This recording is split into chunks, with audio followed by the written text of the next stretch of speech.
আসসালামু আলাইকুম। আজকে আমি 1 লিটার দুধের ছানা দিয়ে রসগোল্লা বানিয়ে দেখাবো। 1 লিটার দুধ নিয়েছি, ভিনেগার 2 টেবিল চামচ, পানি 2 টেবিল চামচ দিয়ে ছানা কেটে নিচ্ছে। তারপরে ধুয়ে আমি চেপে চেপে পানি ফেলে দিয়ে 1 ঘন্টা ঝুলিয়ে রাখবো। 1 ঘন্টা পর প্লেটের মধ্যে নিয়ে ভালো করে মথে নিব।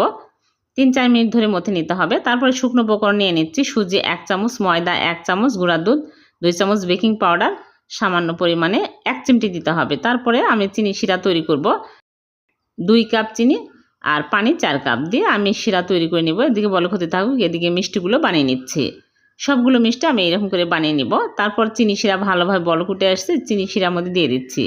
দিয়ে 25 মিনিট জাল করব। 5 মিনিট পর ঢাকনা খুলে নেড়ে চেড়ে দেবো। 10 মিনিট পর থেকে আমি ফুটন্ত গরম পানি 2 চামচ করে অ্যাড করে দেবো। এভাবে 5 মিনিট পর পর ফুটন্ত গরম পানি দিয়ে 25 মিনিট জাল করে নিয়েছি। চুলা থেকে নামিয়ে রেখে দেবো 3 ঘন্টা। 3 ঘন্টা পর মিষ্টিগুলো সার্ভ করে নিলাম।